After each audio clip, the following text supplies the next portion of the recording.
Bismillah ar-Rahman ar-Rahim wa salatu wa salam ala Rasul al-Kareem. Assalamu alaikum and welcome to Fiqh al-Muamalat online course. And today is a continuation of the prohibitions of Sharia and Islamic finance. And we are still with the Gharar, the uncertainty. And we carry on the types of Gharar that we have started.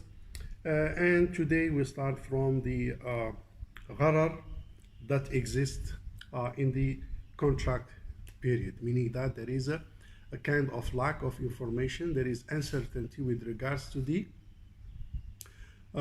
duration of the contract or the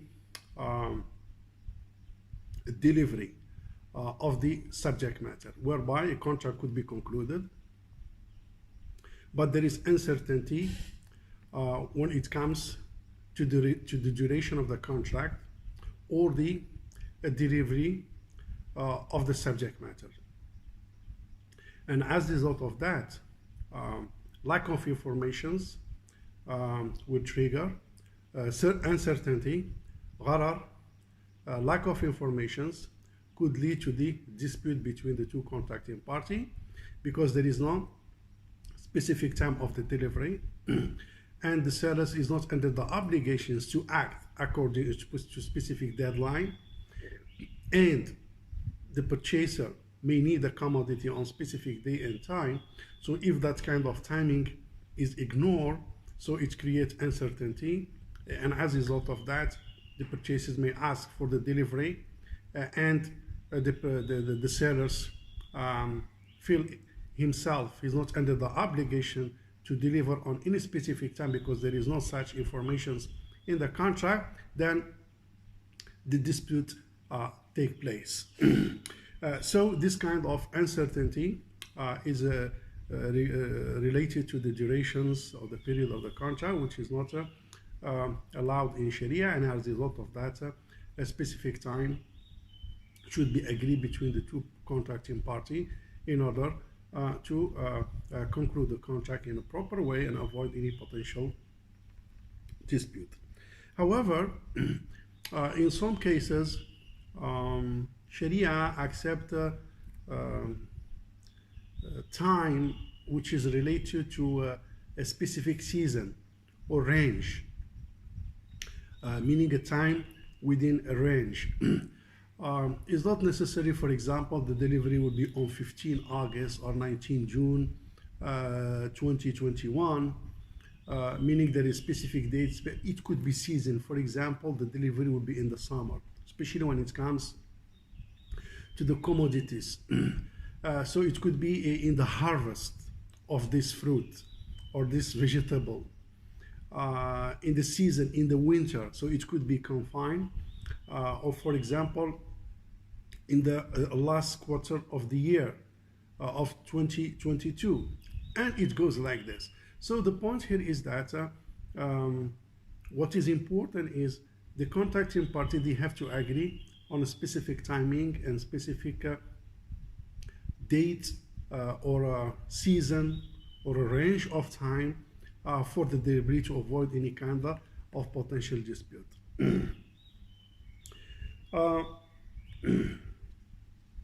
This is the first, one of the type of the gharar.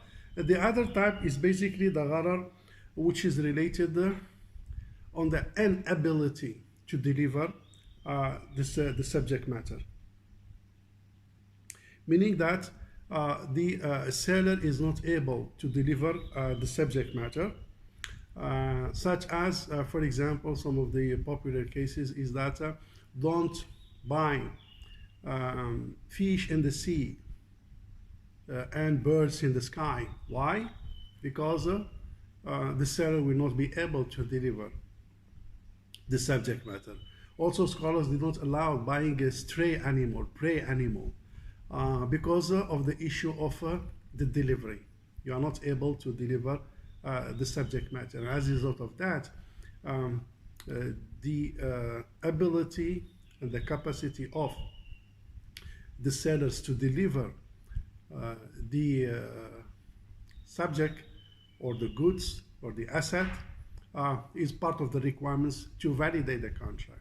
So if he's not enabled to deliver, or the subject matter by its nature puts the contract in a status that contract cannot be concluded because of the problem of delivery, so the gharar will be triggered here. So here the gharar is related to the ability of the the sellers to deliver the subject matter. As we mentioned, you know, bird in the sky, for example, birds in the sky or on the tree, then the seller will sell that bird.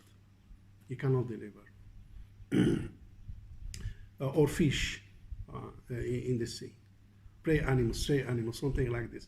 Of course, when it comes to the fish, if let's say a fish is in a specific place, like for example aquarium, for example, or in a specific, you know, a place, like people who are basically growing and taking care of the fish in some lock area, and it is not sold through fishing, you go and fish, but you know, whatever available here that you can see, and we will catch it, basically we'll sell it to you. That's when it is allowed. I'm talking about selling, you know, fish in the open area,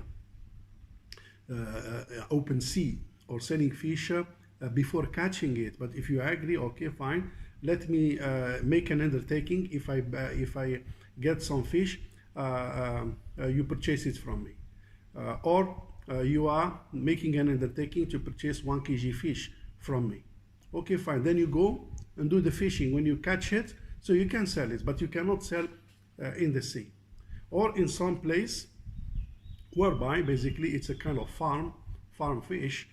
So that one is a different story, because the fish is controlled, counted with the type, with the spec, with locations. There is a specific process to catch the fish, and so on and so forth. So that one is a different. But we are talking about a scenario whereby you can't catch the fish, you cannot catch the animal. Or for example, a farm, animals or birds in a cage or big cage, or animals in a big farm located and could be traced and could be catched, and so on and so forth. All this, of course, create a different scenario.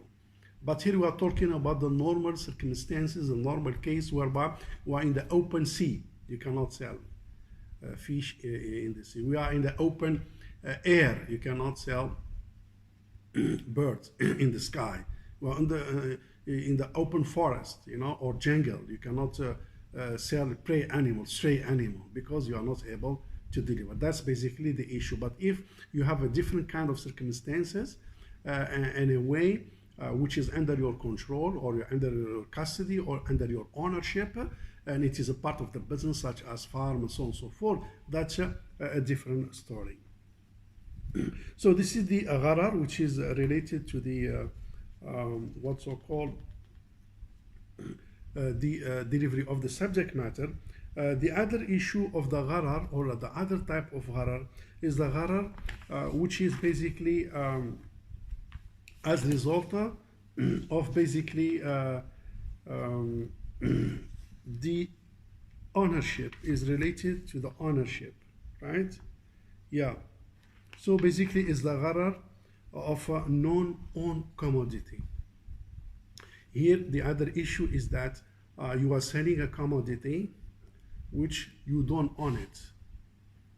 So here it is related to sales of an owned commodity. That's the gharar also, because also the same problem here, you will not be able to deliver because you don't have it, you don't own it, and as a result of that, dispute also may arise. So either you have ownership over the asset, and if you don't have ownership, you have authorizations, or you are agents to sell the commodity or the asset on behalf of the owner. Otherwise, if the asset does not exist, the asset have the status of ma'doom, non-existence. So basically, the gharar will trigger, and as a result of that, may impact the validity of the contract, and you cannot sell or conclude the contract because of the non-existence of the commodity.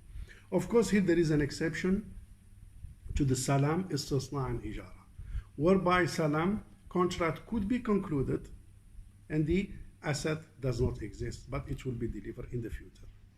Istisna could be concluded and the subject matter that does not be is not in existence, but it will be delivered, manufactured, or processed, or produced, or constructed in the future.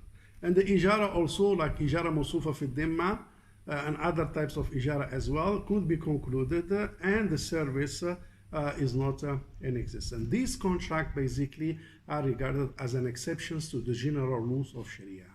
So the general rules of Sharia in business and trade is that you are not allowed to sell something which does not exist. That's basically the rule, with the exception to 3 contracts: salam, istisna, and ijara. If the contract is salam, if the contract is istisna, if the contract is ijara, so from a Sharia standpoint, you can still conclude a contract, and the contract would be regarded as valid despite the non-existence of the asset. Is there any gharar? Yes, there is a gharar there, but that gharar is exempted by the provisions of the Prophet ﷺ, because there are hadiths, when we talk to salam and istisna and ijara in the future, there are hadiths which validate the permissibility of salam, the way it is practiced, and there are provisions which validate basically also the istisna, and provisions that validate ijara.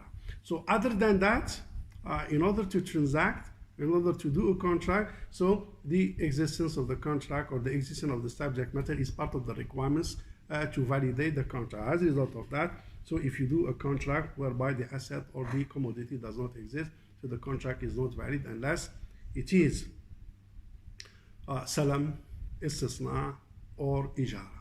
We'll stop here and we carry on our discussion inshallah in the coming session. With that, thank you very much, and assalamu alaikum wa rahmatullahi ta'ala wa barakatuh.